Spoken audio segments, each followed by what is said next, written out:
A R Rahman बहुत बड़े music director हैं, सुपर हिट म्यूजिक डायरेक्टर हैं, बहुत उनकी दुनिया रेस्पेक्ट करती है, लेकिन आप एक ऐसे आदमी हैं जो उनको म्यूजिक डायरेक्टर मानने को तैयार नहीं है। उन्होंने कभी मुझे सिंगर ही माना नहीं, उन्होंने मुझे कभी सिंगर ही सोचा नहीं, तभी तो गवाया नहीं ना, नहीं तो फिर गवाते थे। उन्होंने सोचा कि Kumar Sanu is not a singer, तो ठीक है ना, कभी भी बुलाएंगे तो हम गा देंगे। हालांकि मैं एक पिक्चर में गाया उनका, कभी ना कभी। कौन सा गाना गाया आपने? वो गाना कौन सा था, वो याद नहीं आ रहा है। अगर किसी को याद हो ये वाला गाना। जब मुझे ही मालूम नहीं है तो आप लोगों को कैसे मालूम पड़ेगा? तो इससे ये भी पता चल जाता है कि जब रहमान साहब के साथ आप जब गाना गाते हैं तो उसका हाल क्या होता है। वो एक ही गाया, एक ही गाया। बात सही है कि आपका जो नाम है, असली नाम, वो केदारनाथ भट्टाचार्य था। सही है, बिल्कुल। और पब्लिक को बेवकूफ बनाने के लिए आपने नाम बदल दिया कुमार सानू। देखिए, केदारनाथ भट्टाचार्य जी मेरा नाम था, और अभी भी आपको पता चल रहा है मेरा बातों से कि मैं बंगाली। पहला ही कल्याण जी भाई, आनंद जी भाई मेरे को पहला दिन ही बताया कि देख कुमार, तुम बंगाली हो तो लोग सबसे पहले बोलेंगे कि तुम किसी भी हालत पे अच्छा प्रोनाउंस करके गा ही नहीं सकते, तुम्हारा नाम ही तुम्हारा माइनस पॉइंट है। तो मतलब मेरा नाम सानू भट्टाचार्य जी है, सानू भट्टाचार्य जी रख देते हैं। बोले नहीं, हम ऐसा नाम रखेंगे जिसमें किसी को ना पता चले कि तुम कौन सी कास्ट की हो। ये हमारा दोष नहीं है, ये उनका दिया हुआ नाम है कुमार सानू, जो नाम कल्याण जी भाई, आनंद जी भाई ने दिया, और बोला इससे पता नहीं चलेगा कि तुम कौन से जात के हो भाई। आप तो जानते हैं कि आर्टिस्टों का कोई जात नहीं होता यार, ठीक से गाए तो सब ठीक है यार, नहीं तो फिर इन्होंने माफ़ कर देना, इसलिए मैं पहले ही बता देता हूँ कि मेरे को बोलते टाइम ऐसा लगता है कि मैं बंगाली बहुत यूज़ कर लेता हूँ साथ में, लेकिन क्या है, जब गाता हूँ, जब मेरे सामने पेपर आ जाता है, आपने भी आपको भी बता दूँ, मैं कम से कम 21 लैंग्वेजेस में मैं गा चुका हूँ। एंड सब कोई बोलते हैं कि भाई जब तुम तमिल गा रहे हो तो ऐसा लगता है कि तुम तमिल हो। तो ये एक ऊपर वाले की देन है, मेरा कुछ नहीं है, जो भी है। लेकिन जो आपको लाने वाले थे गुलशन कुमार टी सीरीज, जिन्होंने आपको मौका दिया था कवर वर्जन गाने का, जिसकी वजह से आपकी पॉपुलैरिटी बनी, आपने उनसे भी तकरार की? देखिए, उनसे टक्कर झगड़ा तो कभी नहीं हुआ हमारा, कुछ अनबन ज़रूर हुआ था। एंड डेफिनेटली आपको इतना तो मालूम है, आप मेरे बारे में इतना जब जान चुके हैं, बीच बीच में दिखा रहे हैं सब, तो आप तो सारे पता कर लिया मेरा, मुझे मालूम है, मैंने पता कर लिया कि सारे पता कर चुके हैं। मैंने तो आपको ये भी पता होगा कि मैंने पता कर लिया कि आपका झगड़ा अनुराधा पुडवाल जी की वजह से हुआ था।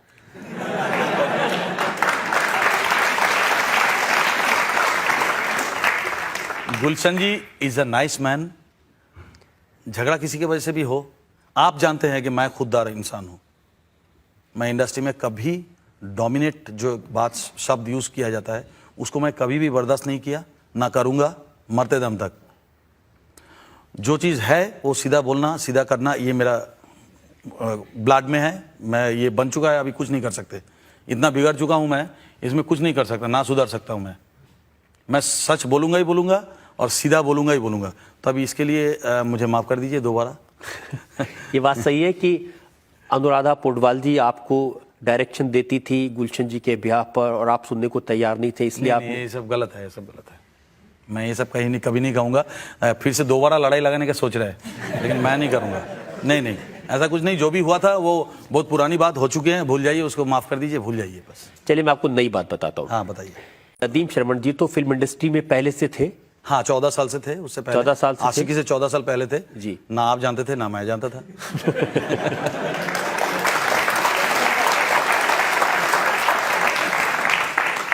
देखिए ये सही बात है। ये एक शब्द भी इसमें डाउट नहीं है कि हमारे आशिकी से पहले 14 साल से नदीम श्रवण जी इंडस्ट्री में थे। ना आपको मालूम है ना हमें मालूम है, लेकिन आशिकी से हम सब सक्सेस हुए। ये एक टोटल टीम वर्क था। उनका सुपर म्यूजिक, मेरा सिंगिंग जो भी है, एक सुंदर लिरिक्स, ये सिचुएशन, टोटल थिंग हम लोग साथ में हिट हुए थे।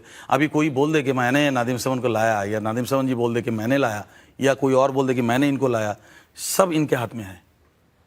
ये लाते हैं किसी को, गिराते हैं किसी को। जनता ने आपको बहुत प्यार दिया, दुलार दिया, आपको इतना बड़ा सिंगर बनाया लोगों की मदद से, लेकिन उस सिंगिंग का फायदा उठाने के लिए आप राजनीति में पहुंच गए।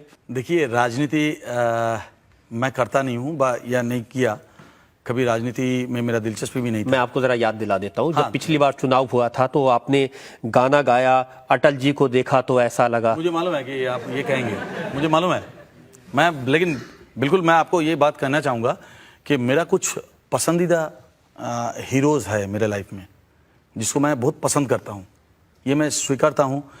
मैं अटल जी को, खाली अटल जी नहीं, जैसा इंदिरा गांधी, मैं उनको बहुत मतलब उनका जो उनसे बहुत प्रभावित हूँ। जैसे कि राजीव गांधी जी, अटल जी, ये हमें अच्छा लगता है। आई कांट हेल्प, अगर ये इनमें से कोई भी, अगर उस समय इंदिरा जी मुझे बोलते थे कि भाई आप आके मेरे लिए कुछ करिए, कैंपेन करिए, बट भाषण तो नहीं दिया मैंने, खाली गाना ही गाया ना। तो मैं सबके लिए गाना गाने के लिए तैयार हूँ, मैं जिनको पसंद करता हूँ वो अगर मुझे बुलाए तो। जब आपने जावेद अख्तर के गाने की टांग तोड़ी जिसमें लिखा था एक लड़की को देखा, आपने कह दिया अटल जी को देखा, तो उन्हें कैसा लगा होगा?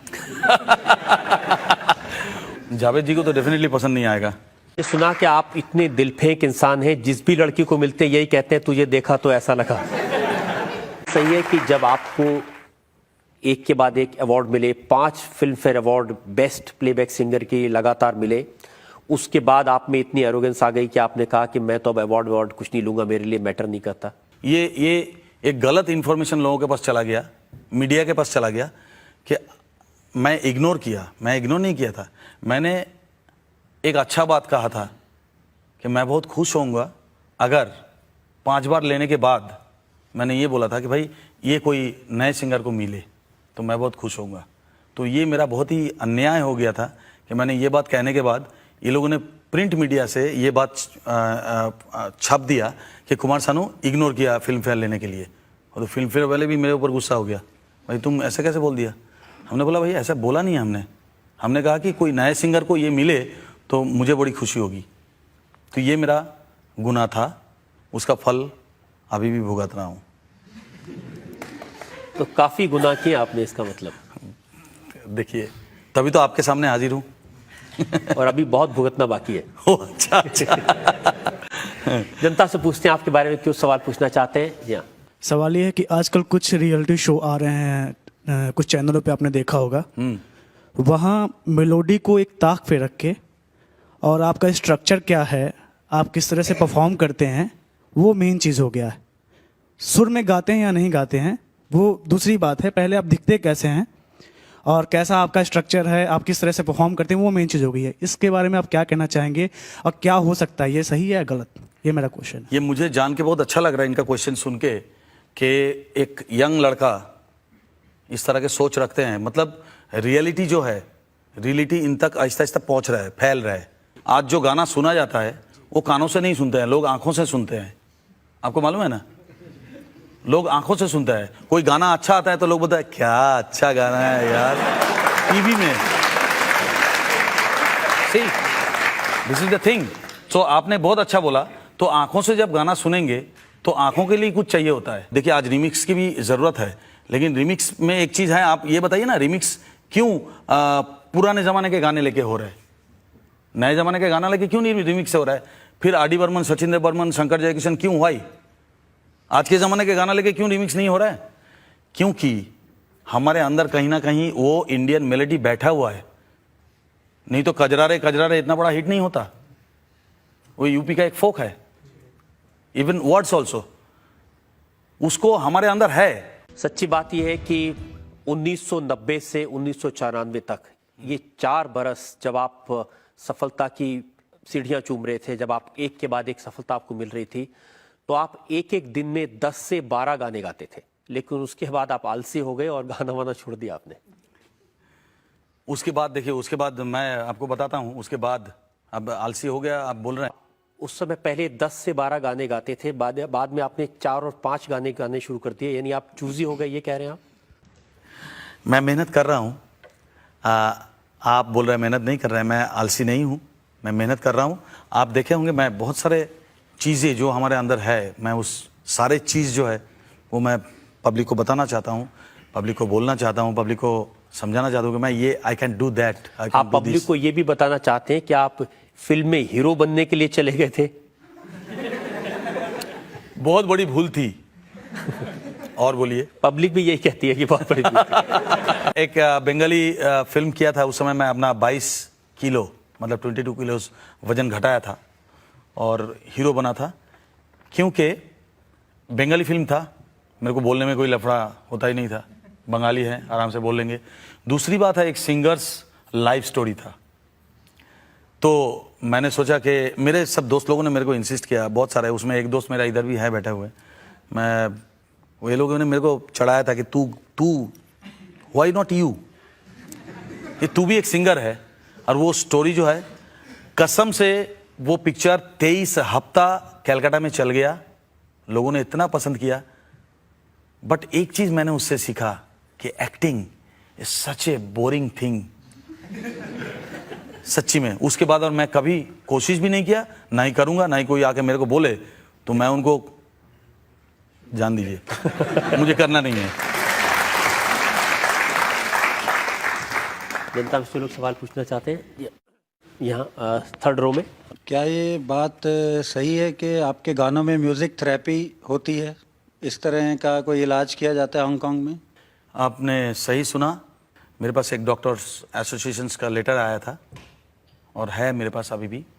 उन्होंने मेरे को आमंत्रित किया वहाँ पे कि आप विश्वास नहीं करेंगे शायद कि हमारे गाने जो, एक ये गाना जो मैंने पहले गाया था, जब कोई बात बिगड़ जाए, जब कोई मुश्किल पड़ जाए, इस गाने के ज़रिए एक फीमेल पेशेंट का ब्रेस्ट कैंसर ठीक हो रहा है।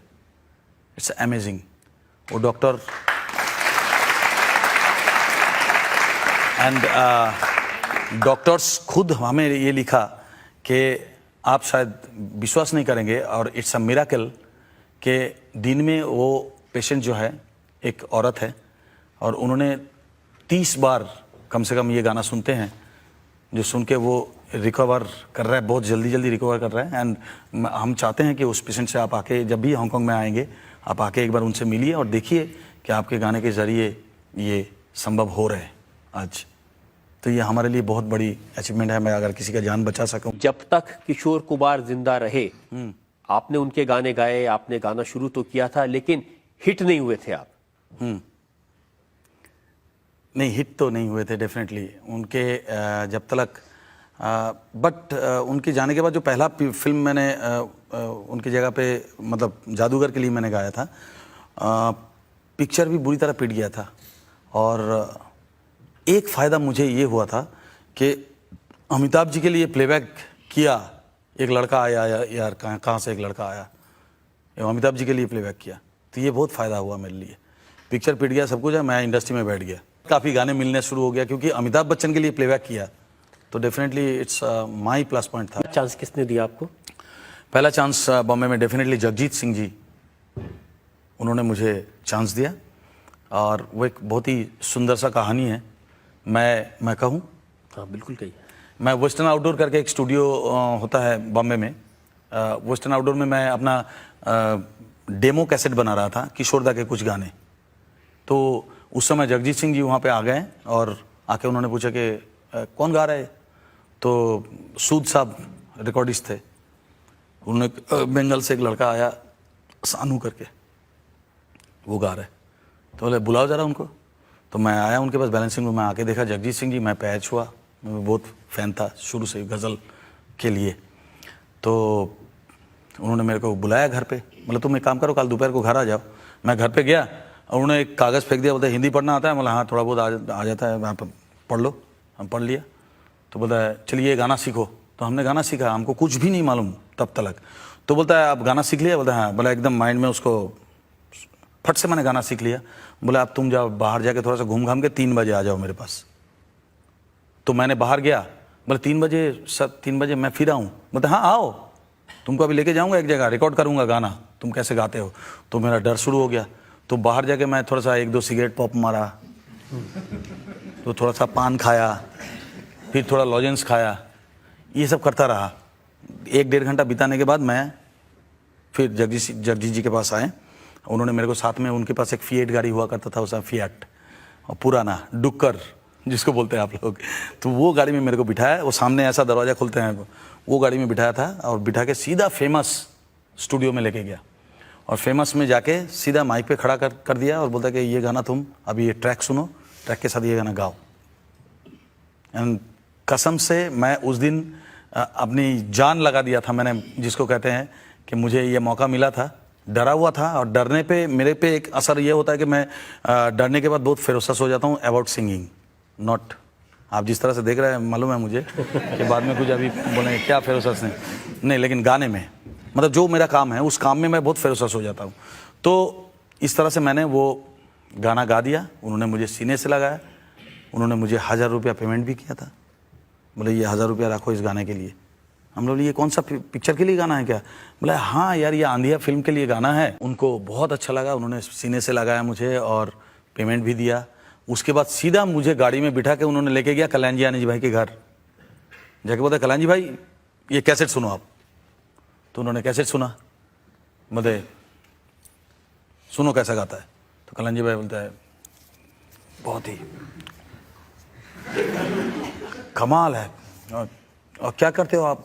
हम लोग बस पैर वैर छुआ। मैंने देखा इतना बड़े लोगों के पास, लेकिन इन्होंने जो उनके साथ इंट्रोड्यूस कराया और उसके बाद कल्याण जी भाई मुझे शो में रख लिया। तो आप देखिए कि कंटिन्यू मेरा पैसे का कभी कमी नहीं हुई,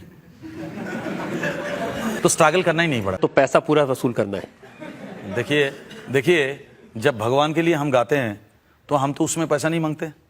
हम कोई मंदिर में जाके गाते हैं या कोई भजन गाया या कुछ हो, उसके लिए हम पैसा नहीं मांगते हैं। जो लोग हमारे गाना लेके पैसा कमा रहे हैं यार, उसमें से थोड़ा बहुत हम भी ले लेते हैं। तो कोई बुराई है? आप बताइए।